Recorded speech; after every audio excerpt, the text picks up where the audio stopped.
Okay, welcome back. We are going to be reading again Prince Caspian by C.S. Lewis, stands for Clive Staples Lewis, illustrated as always by Pauline Baynes. This one shall be chapter 14, which is called How All Were Very Busy. A little before 2 o'clock, Trumpkin and the Badgers sat with the rest of the creatures at the wood's edge, looking across at the gleaming line of Miraz's army, which was about 2 arrow-shots away.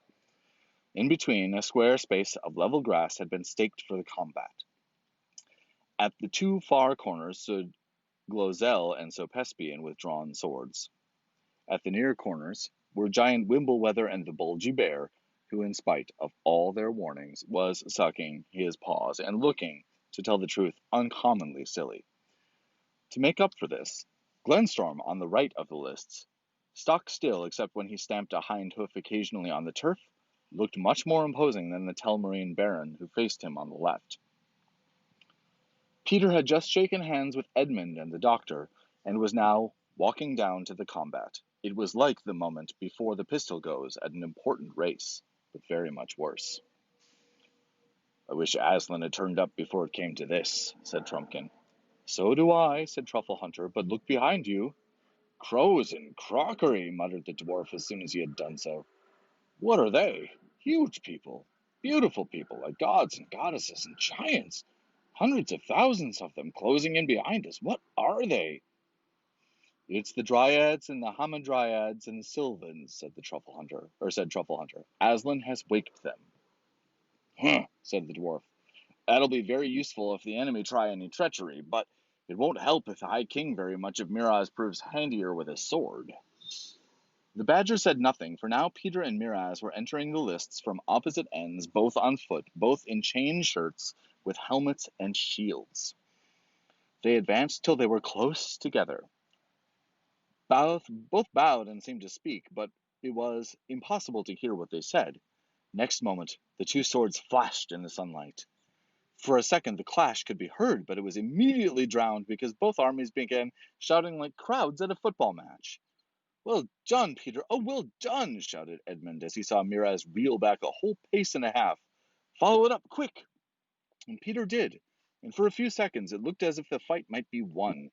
But then Miraz pulled himself together, began to make real use of his height and weight. "Miraz, Miraz, the king, came the roar of the Telmarines. Caspian and Edmund grew white with sickening anxiety. "Peter is taking some dreadful knocks," said Edmund. "Hullo," said Caspian, "what's happening now?" "Both falling apart," said Edmund. "A bit blown, I expect. Watch. Oh, now they're beginning again, more scientifically this time, circling round and round, feeling each other's defenses." "I am afraid this Miraz knows his work," muttered the doctor. But hardly had he said this when there was such a clapping and banging and throwing up of hoods. I'm going to guess it's throwing up of hoofs. It might be a typo in my book. Throwing up of hoods doesn't make much sense to me, but throwing up of hoofs, like that, for creatures that have hoofs, seems more celebratory, shall we say. So I'm going to say, such a clapping and baying and throwing up of hoofs among the old Narnians that it was nearly deafening. "What was it? What was it?" asked the doctor. "My old eyes missed it." "The High King has pricked him in the armpit," said Caspian, still clapping, "just where the armhole of the hauberk let the point through. First blood." "It's looking ugly again now, though," said Edmund. "Peter's not using his shield properly. He must be hurt in the left arm." It was only too true. Everyone could see that Peter's shield hung limp. The shouting of the Telmarines redoubled. This is what that looks like. What a tremendous amount of action in this one.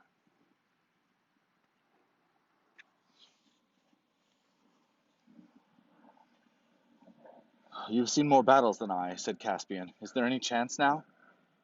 "Precious little," said Edmund. "I suppose he might just do it, with luck." "Oh, why did we let it happen at all?" said Caspian. Suddenly the shouting on both sides died down. Edmund was puzzled for a moment. Then he said, "Oh, I see, they've both agreed to a rest. Come on, Doctor, you and I may be able to do something for the High King."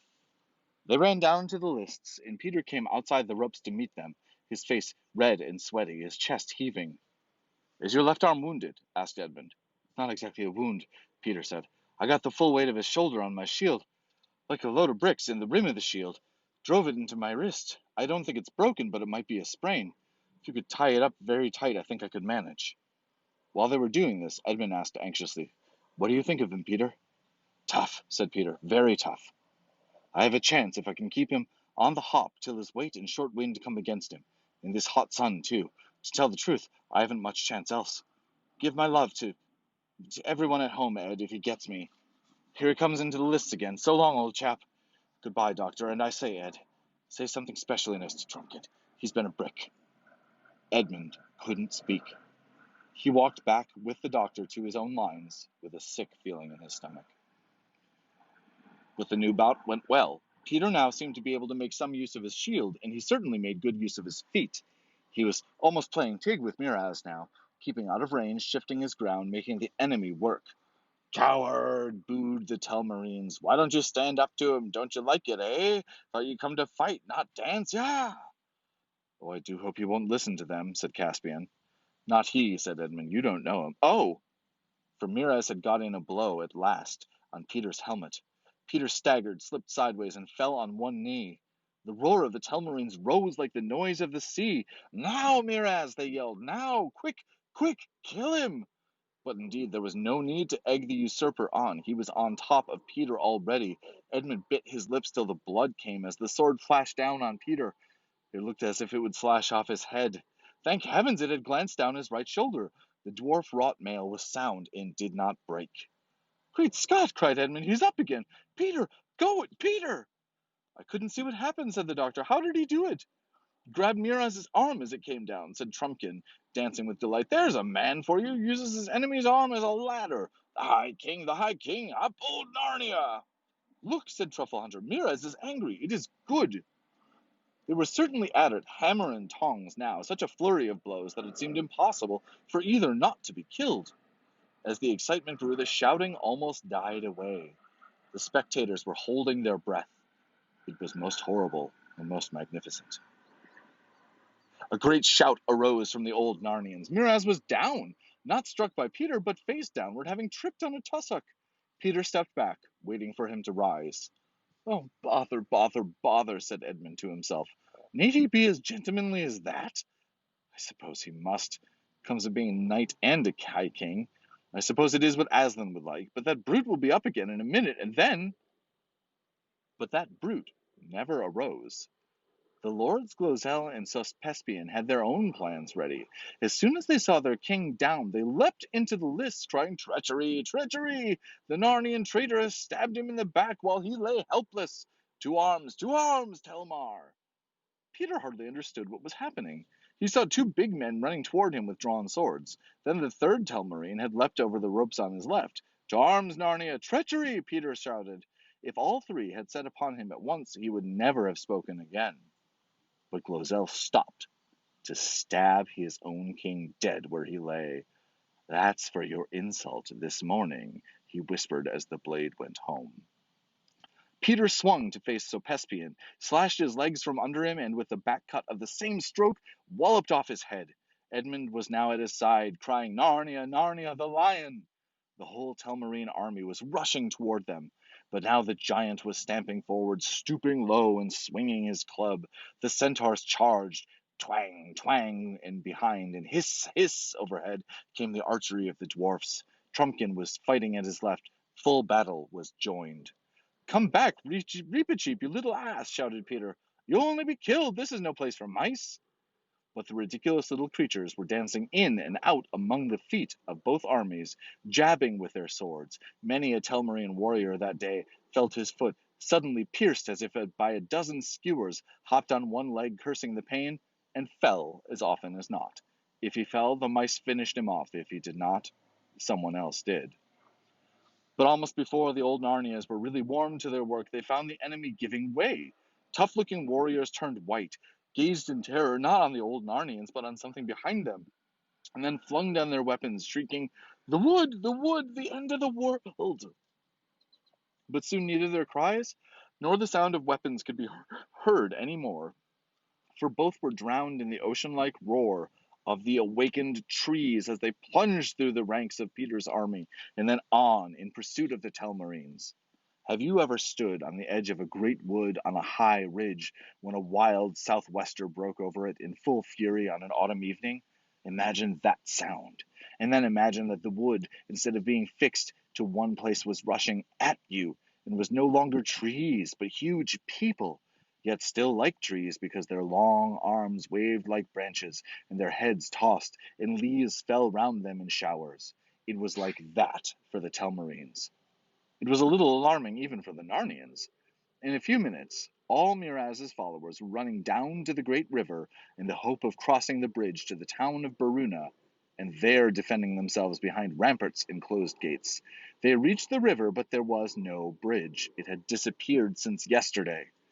Then utter panic and horror fell upon them, and they all surrendered. But what had happened to the bridge? Early that morning, after a few hours' sleep, the girls had waked to see Aslan standing over them and to hear his voice saying, "We will make holiday." They rubbed their eyes and looked round them. The trees had all gone, but could still be seen moving away toward Aslan's howe in a dark mass. Bacchus and the Maenads, his fierce, madcap girls, and Silenus were still with them. Lucy, fully rested, jumped up. Everyone was awake, everyone was laughing. Flutes were playing, cymbals crashing. Animals, not talking animals, were crowding in upon them from every direction. "What is it, Aslan?" said Lucy, her eyes dancing and her feet wanting to dance. "Come, children," said he, "ride on my back again today." "Oh, lovely!" cried Lucy, and both girls climbed onto the warm golden back, as they had done no one knew how many years before. Then the whole party moved off, Aslan leading, Bacchus and his Maenads leaping, rushing, and turning somersaults, the beasts frisking round them, and Silenus and his donkey bringing up the rear. They turned a little to the right, raced down a steep hill, and found the long bridge of Baruna in front of them. Before they had begun to cross it, however, up out of the water came a great, wet, bearded head, larger than a man's, crowned with rushes. It looked at Aslan, and out of its mouth came a deep voice. "Hail, Lord," it said, "loose my chains." "Who on earth is that?" whispered Susan. "I think it's the river god, but hush," said Lucy. "Bacchus," said Aslan, "deliver him from his chains." "That means the bridge, I expect," thought Lucy, and so it did. Bacchus and his people splashed forward into the shallow water, and a minute later the most curious things began happening. Great strong trunks of ivy came curling up all the piers of the bridge, growing as quickly as a fire grows, wrapping the stones round, splitting, breaking, separating them. The walls of the bridge turned into hedges, gay with hawthorn for a moment, and then disappeared as the whole thing, with a rush and a rumble, collapsed into the swirling water.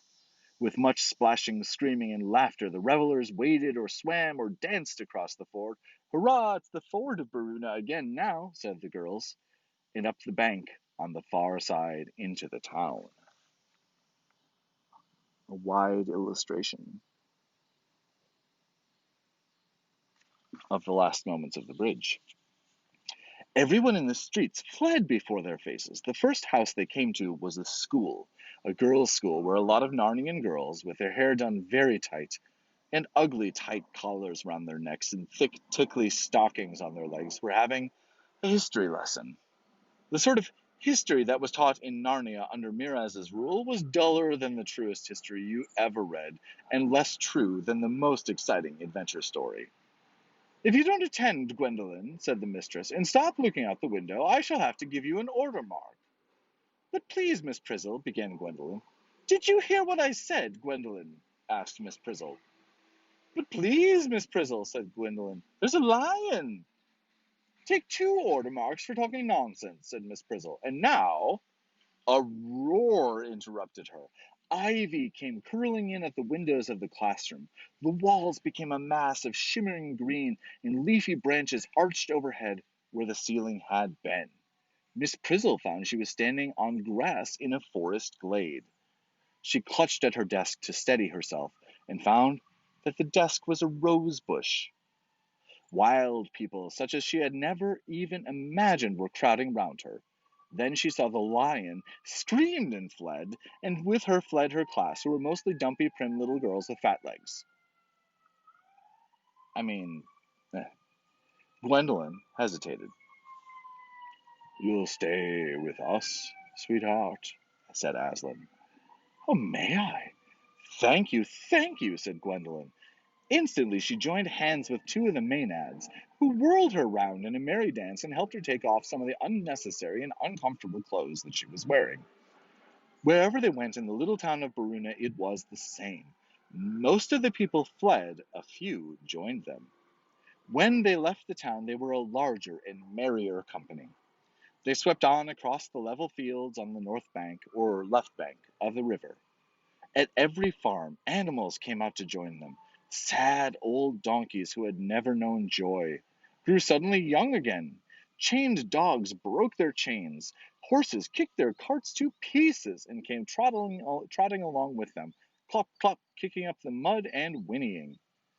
At a well in a yard, they met a man who was beating a boy. The stick burst into flour in the man's hand. He tried to drop it, but it stuck to his hand. His arm became a branch, his body the trunk of a tree, his feet took root. The boy, who had been crying a moment before, burst out laughing and joined them. That's Gwendolyn and the boy and some dogs, and the stopping of that beating. At a little town halfway to Beaver's Dam, where two rivers met, they came to another. Two rivers. I'm going to call it Trivers. Where Trivers met, they came to another school where a tired-looking girl was teaching arithmetic to a number of boys who looked very much like pigs. She looked out of the window and saw the divine revelers singing up the street, and a stab of joy went through her heart. Aslan stopped right under the window and looked up at her. "Oh, don't," she said. "I'd love to, but I mustn't. I must stick to my work, and the children would be frightened if they saw you." "Frightened?" said the most pig-like of the boys. "Who's she talking to out of the window? Let's tell the inspector she talks to people out of the window when she ought to be teaching us."